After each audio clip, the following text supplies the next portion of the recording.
John, welcome to the Easy Conversations podcast. Thank you for joining me today. How are you? Absolutely. Thanks for having me. Hopefully, this is an easy conversation.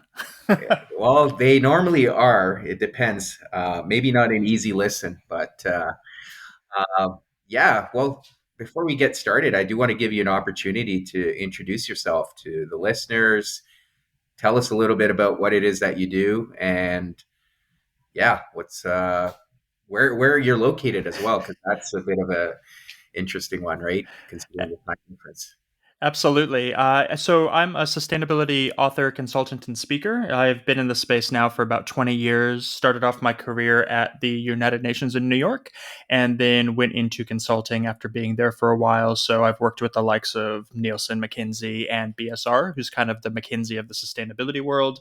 I have my own shop where we focus mostly on sustainability communications and governance, and I chair a few boards and do some advisory work here and there. So that's all the boring stuff out of the way. But more about me. I'm originally from Los Angeles, but like you mentioned, I am currently living in Melbourne, Australia. I've spent the majority of my career actually outside the US. So over a decade in China and then Korea as well before moving here to Australia. And I say all of that not to brag, but that really does inform sort of how I approach a lot of the work that I do, because I think, as we'll probably get into, it's quite different than what a lot of people maybe in the US or the EU, how they approach sustainability, because the conversations are quite different. I like to sort of half joke that in the US, it can be an academic discussion, but in places like Asia that are actually experiencing a lot of the impacts of things like climate change firsthand, we have to roll our sleeves up and get dirty. It's a very different approach to creating change. Absolutely. And thank you for touching on that because I was going to ask that question around given the fact that you've traveled quite a bit, you've seen different practices, perhaps even different conversations taking place around sustainability and what we tend to hear locally in terms of some of the guidelines and regulations that are being put into place. So that's kind of the reason why I wanted to have this conversation with you too. But just to ground everyone, what is sustainability? If you know, because we hear about it a lot, and when you and I chatted offline, I talked about just the sustainability guidelines, the ESG focus across the board in a lot of organizations, especially in the energy sector, which I tend to work in. But often people don't know what's really going on behind the scenes and what do these acronyms even mean. That is the right first question to ask. And it's a good grounding one, because if you ask five people to define sustainability, you're going to get 50 different answers. So for me, and I think for most people who at least work professionally in the space, sustainability has evolved to become a term that is an umbrella term. It's a catch-all for anything that involves building a better future for the planet or for people on the planet. We tend to use the acronym now, and people probably have heard this, ESG, which stands for environmental, social, and governance. So those are the three big pillars that fit under that sustainability umbrella. Environment, we hear about it all the time. It's the green side of things. It gets most of the PR, which is great, but it's not the only thing. There's also an entire social element. So that includes things like human rights, labor rights, anything involving supply chain and factories, which is where I spent a lot of my career. Uh, Animal welfare also sits under that social element. And then you have the governance side. So you mentioned things like regulation. The more, I guess, boring side of sustainability is the governance stuff. It's where I tend to gravitate to. So the communications, the transparency, essentially keeping governments and corporations accountable for the things they're claiming. And just I guess a question, would some of the diversity and inclusivity stuff that you hear about, does that fall under the social piece as well? Absolutely. Yeah, I should have brought that up. So anything around another acronym, DEI, we love our acronyms. Diversity, equity, and inclusion also fits squarely under the social element of sustainability. Okay, great. And just out of my, for me, personal curiosity, what was it like working in the United Nations and how was that experience compared to some of the other stuff you're doing now? Uh, yeah, if you don't mind sharing a little bit of that. Absolutely. It's a fascinating organization and a great place to work. It was always my end goal, I guess, through university and leaving LA, moving to New York. I wanted to get close to the UN when I was in grad school and ended up getting a job there. And it is an amazing place for those who are good at being adaptable and synthesizing information. Those are the two key strengths you have to have there, because they love to move people around. So it's very rare to see anybody in one job for more than a year and a half or 2 years, because they want to plop you everywhere. So everybody there essentially is a trained generalist. For me, and for what I ended up doing in my career, that served me very well, because a generalist mind is a very different mind than somebody who is a specialist. And it's something that I appreciated. And of course, it's the UN. It's pretty amazing to be able to walk into the doors every day and meet very fascinating people, and of course have a meaningful impact. I know a lot of people badmouth the UN, and yet it has a lot of faults, but it does do amazing work, and it is quite fulfilling. Of course, the day in and day out, and also it is another office job too, so you have to sort of balance out the two perspectives. Yeah, absolutely. And I mean, you can criticize any organization at the end of the day, right? You're not, and that's with people too. You're never going to agree with everything. Now, coming back to the whole idea of climate change, and that's been a huge topic, and as you alluded to earlier as well, and you also touched on at the beginning when you were kind of introducing yourself that there is a different emphasis on climate change when you're talking to people in the United States. I would put Canada in there too, and the EU, like you said, the Western world, and perhaps China is a lot different. What are some of the differences you've seen in terms of the work you've come across, or even through your travels? It's a very different outlook, both from the corporate side, which is where I primarily work. So, for anybody listening, I work mostly with the private sector. That's where I see the biggest potential impact happening when it comes to sustainability, but also from an individual level. So, if I look at, for example, people and their conversations in the US around climate change, it almost feels still like climate change is something that is at arm's length to what's happening in people's everyday lives. It's not as relatable unless some big thing happens, like the past week in the storms in California, right? So people say, okay, this is different. They may not always fire the synapses together to say, oh, that's because of climate change, but they know something's going on, but still it's a bit at arm's length. Versus a place like China, for example, people have to deal with the firsthand impacts of climate change day in and day out. So they know exactly what's going on, whether it is through the pollution that they're breathing in, through the contaminated food that they're eating, through the water that they can't drink, through the rising sea levels in places like Bangladesh, where people are literally losing their cities. And I'm not going to get on a soapbox, but that's very different because people are experiencing it now. So it is not a conversation around, okay, we need to protect the earth for future generations. For those people, they are the future generation. Like they're the ones experiencing this. So that then shapes how a lot of the conversation, but a lot of the approach to changing things is. And we'll go back to the example of China. Things are progressing quite quickly in China in a positive way towards being green, being sustainable, helping people generally understand what's going on because it is such a clear and present danger, versus places like the EU, where, yeah, they're doing a lot of amazing things at a regulatory level, but are people changing their habits day in and day out? Are they looking at sustainability and climate change as a holistic thing in the sense of we're all sitting on the same rock? Like, you can point your finger at this country and that country for their emissions, but have you thought about what you're doing specifically to increase their emissions? So it's a totally different viewpoint in terms of what the problem is and how to approach solving the problem between the two areas. We'll call it, Okay. I don't know, developed and developing world. Yeah, for sure, for sure. And so what I'm hearing from you is there's a misalignment in terms of how the problem is being viewed.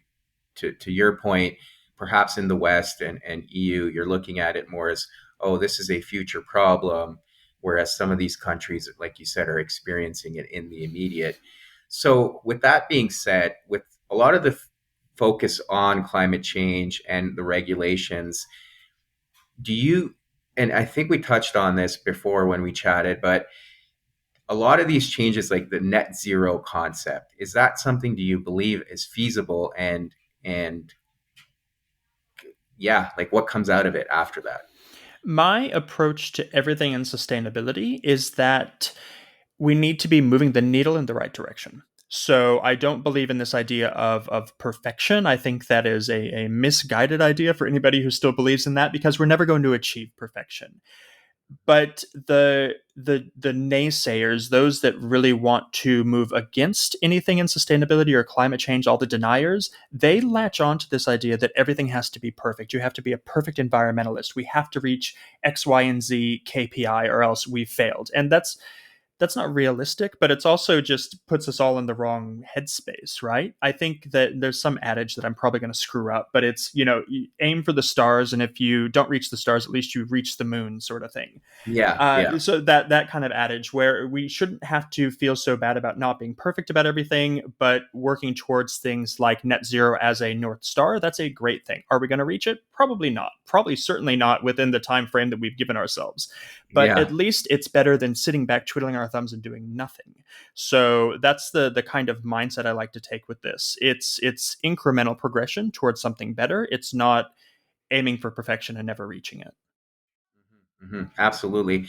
And one of the things I've seen though is, and I mentioned this to you as well, but some of the guidelines and regulations, at least I can only speak to Canada, that I'm seeing, it's putting a lot of pressure on corporations in terms of being able to achieve it. And that's coming at the cost of being able to do business, right? So a lot of companies can't make the cost go around, and it's like they get to the point where, well, it's too expensive or too costly for me to do business, I'm going to pull out. So you're seeing a lot of investment leaving the country, or for investment not coming in.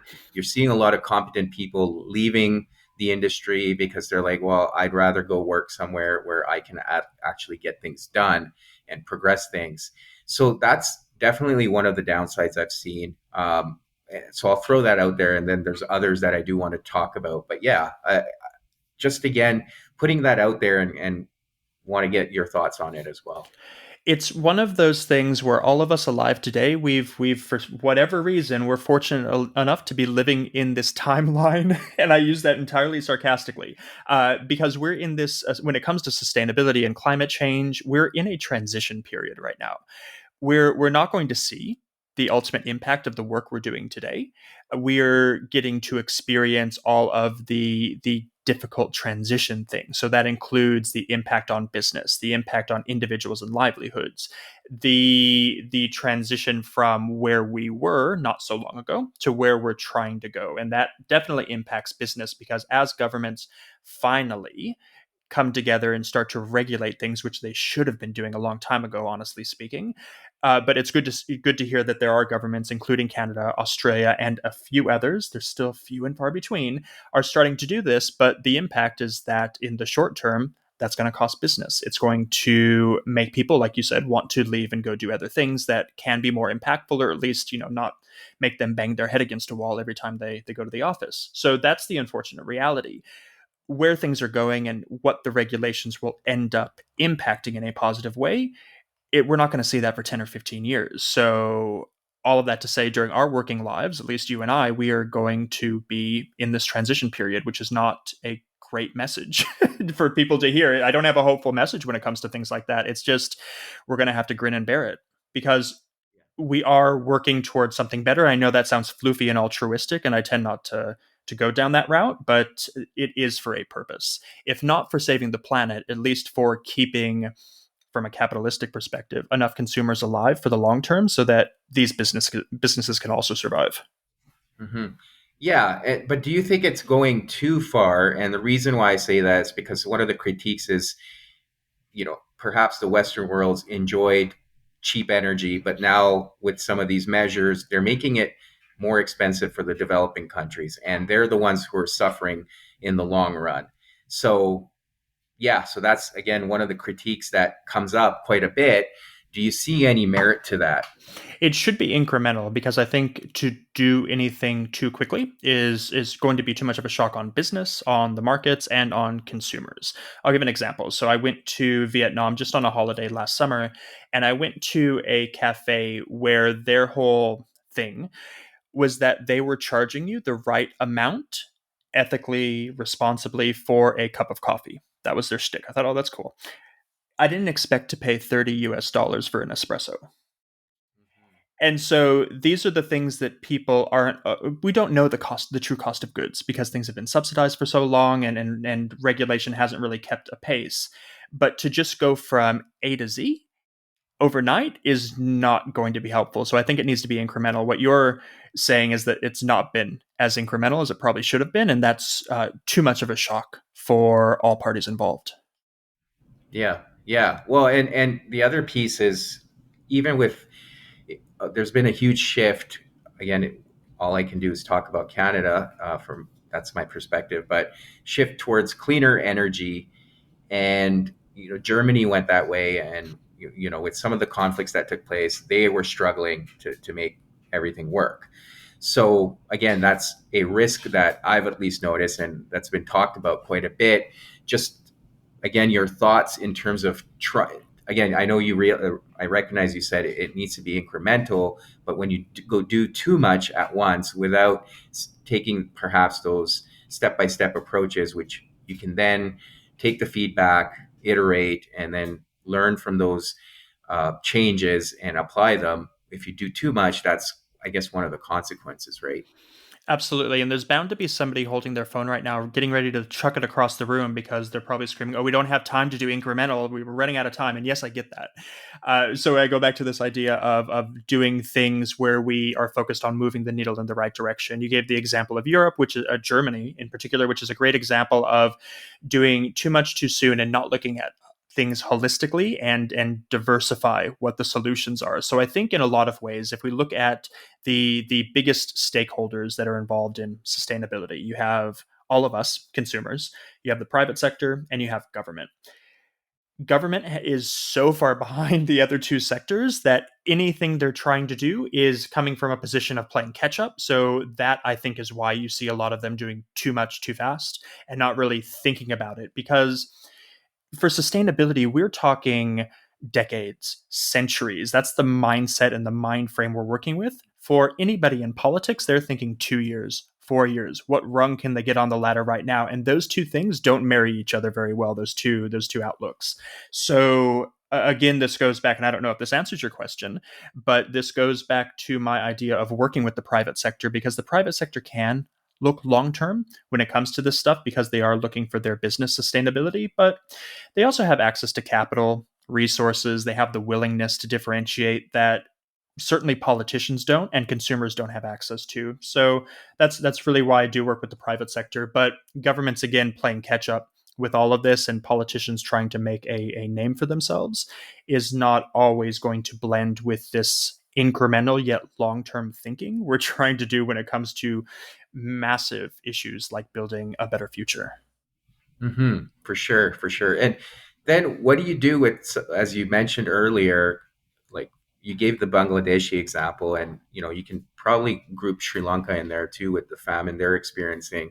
So some of these developing countries that are having immediate challenges, what are we to do to help them and support them while we're so focused inside our countries trying to control the energy costs and all of that? But what about those countries that are in the problem right now, as you alluded to? It's been a massive issue at all of the UN climate conferences, COP, that's been going on for the past, oh gosh, they started in the 90s, so 30 years. It's been an issue of what do we do with the developing world when it comes to sustainability. And this leads to a conversation around what's called intersectionality. Intersectionality is a big fancy word for basically saying we can't treat all situations the same. We hear about it a lot when it comes to social justice. That's where the term comes from. But we've also applied it to sustainability. And as an example, we cannot expect somebody in Dhaka to be doing the same things to build a better future as somebody in Manhattan.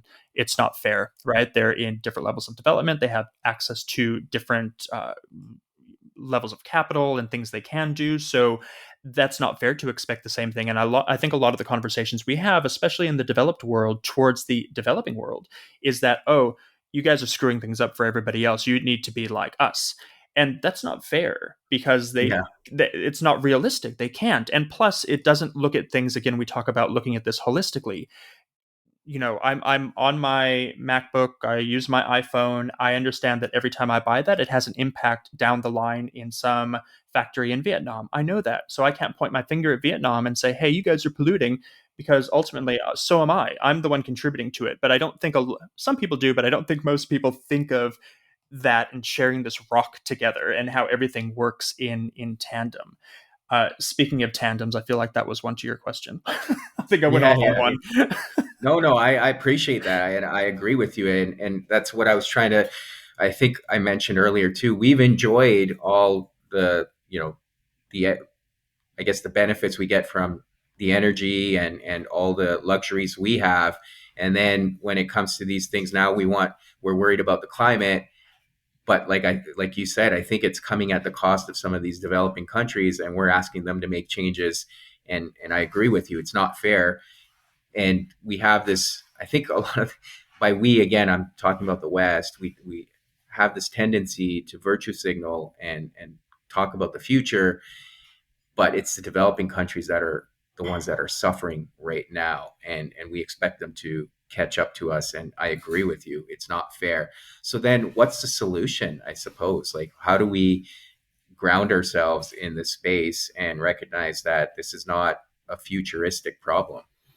For all of us, just general folks, I think it's really important. This is going to sound floofy, but it's really important to be able to at least understand as a starting point what we've just talked about right now, that the change cannot happen the same in all parts of the world. So to stop putting pressure on others. And again, that sounds super floofy, but I come back to this idea of our access to information today and how we have more access to information in the palm of our hand than royalty did just 100 years ago. So why not use that to inform yourself? It doesn't require you going and living on a plantation somewhere in Borneo. Just use your phone.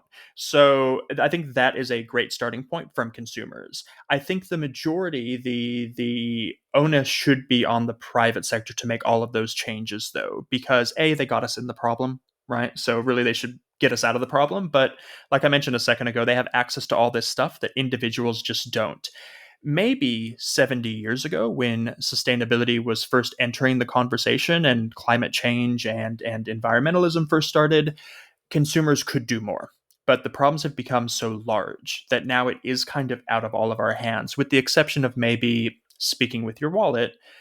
All of the onus should be on the private sector. My crystal ball prediction, given everything I've seen, is that in 10 or 15 years' time, when you go to the store, all the choices you have in front of you will be the right choices. And I understand that today, if you want to make the right choice, you have to do your research, you have to pay more when you go to the store. And that's kind of, as things scale up and we enter this virtuous cycle, that's not going to happen much in the future, because those businesses that aren't doing the right thing, capitalism will take care of them. One of the few silver linings of capitalism is it takes care of companies that don't respond to the market. So companies that are still those old dinosaurs that refuse to change and be better, consumers will just stop buying from them. So we'll start to see things exponentially improve. So again, 10, 15 years time, consumers will be able to make the right decisions. But to your original question, it's sitting with private sector right now, and the private sector is doing amazing things, especially multinational companies with extensive supply chains that run through a lot of the areas of the world that are experiencing these issues firsthand. So China, Bangladesh, Vietnam, the Philippines, and they're working hand in hand with those local governments and the people and stakeholders that are actually there to improve things on the ground. And I think that setup that we have now, even though it's super slow and it doesn't get a lot of PR, like most people don't know that stuff is happening because it happens behind the scenes, I think that's the right setup. It's working, because we can't expect, I don't know, half of Manhattan to get up and go move to the Philippines to try to save everybody there. So that's not realistic. But if a company is already operating there and they have a reason to improve social standing and health and wellness and diversity and inclusion in those areas, plus all the knock on effects with the environment, let's keep that going. Yeah, for sure. And I guess with climate change, there's this whole worry about the apocalypse coming, right? So I'll just put that out there. What are your thoughts on that? So, any of my previous statements around the future, all of that does not take into account somebody pushing a red button and all of us nuking each other. So, let's just assume that's off the table for the minute. And as we record this, it's probably not. But let's just Yeah. pretend it's not going to happen. So, if we just keep going the way we're going. I don't think there'll be sort of this Mad Max kind of apocalyptic future for us where we're, in leather and on our motorbikes and it's sort of a burnt out wasteland. But I also don't think the goal for the environmental movement was ever to get us living off the grid on some sort of a kibbutz and everybody's a farmer, right? So it's somewhere in the middle. It's the future will be different.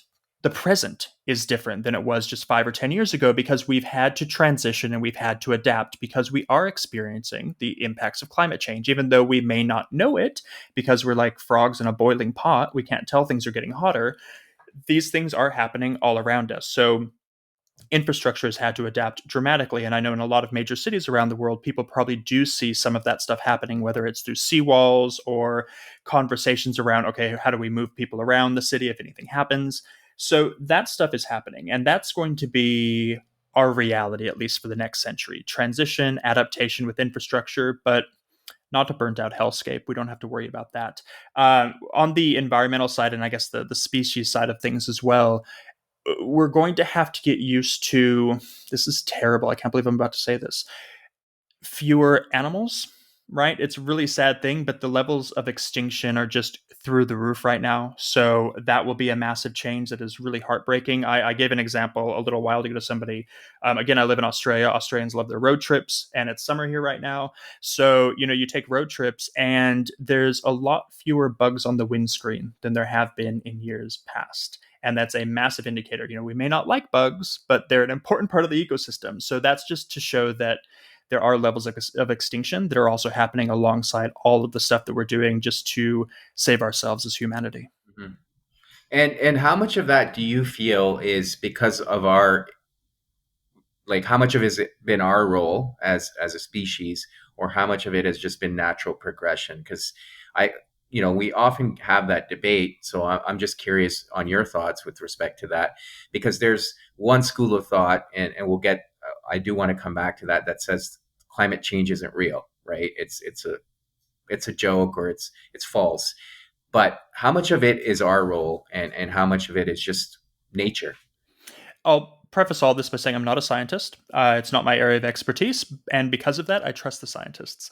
They went to school, and I think it's something along the lines of 95% plus of scientists believe that climate change, A, is real, and B, is man made. So I think trusting them, we have played a massive part in the current predicament we're in. But because of that, that also means that we can play a massive part in fixing things too, which is sort of our role now. Yeah, yeah, and I think to your point, it has been like we have made progress, right? Like as we have started to recognize more the role we're playing, we are making those changes. But I agree with you that whole apocalyptic view can sometimes get out of hands, right? And I think, but at the same time, as we saw during the pandemic, or even over the last few years, we respond emotionally to fear. So I wonder how much of that is a psychological thing too, that if there's some sense of fear there, do we respond differently? It's an interesting question, and it's something I've talked about in my books a bit on the approach to marketing sustainability. And I think as sustainability professionals, we've probably done a really bad job at it. And we all know the image that we've been pushing. We talked about that Mad Max scenario. We have the sadvertising of the polar bear on the melting ice cap. I saw another one the other day with a polar bear on a melting ice cap. It's such a trope. We talk about the child in some impoverished community that you can help for the cost of a cup of coffee. These sort of messages, they come from a place of fear and trying to pull on heartstrings. I get that. I get the intent. But I think ultimately what happens is if you're one of 10 billion people on this planet, you're sitting on your couch watching that advertisement, you kind of put your hands up and go, well, what am I supposed to do about that? And I don't think that's conducive to impacting change. The University of Queensland did a really fascinating study a few years ago looking at something kind of in this same realm. They looked at advertisements by PETA, the People for the Ethical Treatment of Animals. PETA uses really graphic Yeah, advertisements and I've seen them. stunts. It's very graphic. Like they all deserve a warning before you watch it. So scientists at this university, they studied, okay, does that actually have the intended impact on viewers? Does it galvanize people to action, or does it sort of make them turn away and in disgust? And they found out that it's the latter. So these sort of advertisements, they don't work when it comes to changing human psychology or inspiring people to action. And I lean on the scientists and the studies that have been done. So I trust that that probably isn't the most conducive approach to getting people up and at them. And I think also the stage of the game that we're at now, we're looking at, it's been 40, 50, 60-ish years since the start of the modern environmental movement. We usually clock that about 1962 when Rachel Carson released Silent Spring. Early on, it was about raising awareness. It was about telling people, hey, there's a problem because you don't know there's a problem. And that's where the activist community did an amazing job at galvanizing support. One of my favorite little factoids that blows people's minds is that the first Earth Day in 1970 was actually founded by a group of American senators.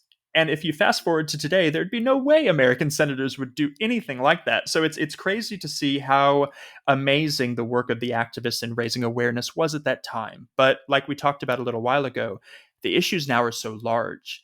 And at this stage of the game, after 60 plus years, if you don't know there's something going on, you're either purposely getting in the way or you just are not paying attention at all. So it's no longer about raising awareness. Now, I think the big thing that all of us should be striving to do is to give things that people can actually do, implement, and change in their lives. So to convert them to action. That's where we're at now. So Mhm. any sort of marketing, any sort of messaging needs to be less around we're all screwed and more around, okay, we may be screwed, but this is what you can do to save Mhm. us just a little bit. I think that's Mhm. sort of where we're at now. Yeah, no, I appreciate that differentiation because in terms of the marketing piece, like you said, I think if it's not accurately done or not placed properly, you lose credibility, right? And I agree with you. The awareness is there. I mean, you have to be living under a rock to not have that level of awareness. And I think it's helpful when you're given the message that yes, you can influence it. We're not screwed, but do your part, right? Do your part. But when it's in your face, like the PETA stuff, I've seen some of those graphic images. Like it's right in your face. You're like, okay, this is a bit too excessive, right? And what do you want me to do about this, right? I'm a consumer. Yes, I can make certain choices. Knowing that can be helpful, but when you throw it all that in my face, it's not having the intended effect that you think it may have. So I agree with you. And yeah, I think having that level of understanding that yes, I have a role to play and I will do my best, that can be helpful. But I think what happens is, and I talk a lot about this, the pendulum swings that we experience in society, and it's always been there in our existence. Sometimes the pendulum needs to swing too far, right, for us to see that action take place. And that's where I think we are. Maybe it's gone too far, and we just need to course correct and find that right balance. But yeah, I don't know. Any thoughts around that? There's a fascinating, it's amazing points, and there's a fascinating book by Patrick Duffy called "The Perils of Perception." Patrick Duffy used to lead Ipsos. They're a big market research firm. They're consumer data analytics thing department, and he in his book he talks a lot about how what you just mentioned, that pendulum swing to one side, and how currently, at least in the wherever the pendulum might be, we're so fragmented as a society. And I'm sure this is an entirely different podcast for an entirely different day, but we're so fragmented as a society, and because of that, the pendulum is starting to swing the other way, where we're trying to find ways to unify. And I think social media, for all of its many, many faults, has been a great unifier for a lot of people and building communities. So I think the pendulum is swinging back in that right way. The key is to really, especially for those at the forefront of trying to change the conversations in a positive way, is to know how to capitalize on that pendulum swing, not just fall victim to it and just go along with the flow. So looking at things like, we go back to this messaging idea. How do you message something so people can action it? How do you build that community so that people understand there is something that can be done versus just sitting back and going, off, forget it? So capitalizing on these moves in society is going to be probably what brings people into leadership positions in the not too distant future. Yeah, and I agree with you on the unifying piece because that's the biggest issue I see is the polarization and people that feel like they're doing their part or they're going above and beyond will often virtue signal and judge others that they feel are not doing enough. And it ironically, I came across this Carl Jung quote today, and it was something along the lines of, people who can't think will judge, right? And so that made me chuckle quite a bit. But you can apply that to so many things in today's world, even with this, right? It's great that you're doing your part and going above and beyond. How can you bring others along with you rather than pushing them away through your virtue signaling? And I think that's what you're touching on as well. And I think it's so important. It is the bane of my existence to talk to some people who are more on the, I say activist, but it's not exclusively activist. We'll use performative folks. I think that's a much better phrase. So helping people understand that you don't have to do everything. There's no such thing as a perfect environmentalist, right? We don't have to do it all. And I always tell people, and I did not make up this saying, I don't know who did, but I take it on board. You can do anything, but you cannot do everything. And I think in my world that is so important, because as somebody who cares, and we all care somewhat, but as altruists, we want to go out, we want to adopt every dog, we want to feed every homeless person, and then go build a house on a Sunday. Like, you can't do that. It's impossible. You're going to burn out. Just like in the business world, you will burn out. So you need to pick what it is you're passionate about, and really focus and hone in on that. It could be a something that you love. It could be something you have a special skill in. It could be something you're financially able to contribute to. That's great, but pick it and be confident in the knowledge that there are billions of other people that will pick up where you cannot, and that is okay. But to be performative, and to especially be performative and expect people to do such extreme things that are not realistic, that drives me up a wall. So people that go live off the grid, or they are vegan, or they do these extreme things like they don't buy anything anymore.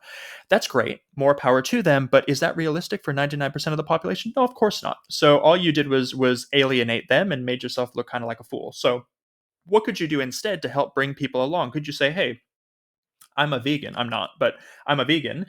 I think this is a really great thing because I feel much healthier this way. Maybe check out these resources, or try just going one meal out of the week, a veggie meal, and see how you like that, versus just saying, oh, you're not a vegan, you're an animal killer. Like, come on. Those are two very different conversations. The Yeah. second one's not going to get anywhere. The first one might lead to change. Hmm. Yeah, for sure. And I mean, it's interesting, right? Like the whole concept around CO2 emission as well. Like, well, how do you then have trees and nature and all of that? So I often struggle with that too, because there's so much focus on the whole CO2 emission piece. And like you said, again, it's taking things to an extreme. And in my view, it's finding the right balance. But yeah, I often wonder, like, if we controlled all our carbon dioxide emissions, then what would happen? Fun fact. So the carbon footprint calculators that we all love to play around with, and we peg ourselves against so much in terms of how good a human being we are. That was actually created by British Petroleum in the early 2000s. So British Petroleum was releasing a new sustainability report. They brought in Edelman PR, and they said, hey, we want people to read this report. What can we do? Edelman created the carbon footprint calculator, not as a way for BP to calculate their emissions, but as a way to handball the pressure over to the consumer reading that report. So none of that is to say stop doing the amazing things you're doing. None of that is to say go buy a private jet and just, fly around the world. I'm not saying that. What I'm saying is that don't put so much pressure on yourself to look at that number and go, God, I'm a terrible human. If I look at myself, and I mess around sometimes looking at my footprint, I have a massive footprint.